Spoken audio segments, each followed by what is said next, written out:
Pass maturity period of commercial paper usually ranges from.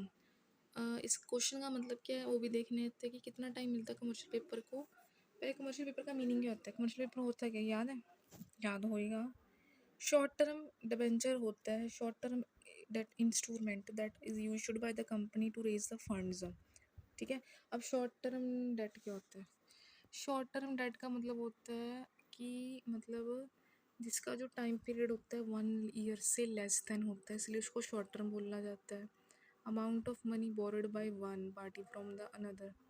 जब जब हम किसी और पार्टी से बोरो करते हैं, like loan, bonds, other financial instruments, repay principal amount within interest. एक तरह से हम किसी से अमाउंट लेते हैं तो हम कहते हैं नहीं मुझे शॉर्ट टर्म के लिए कुछ किराया कर्जा चाहिए, डेट को कर्जा बोलते हैं।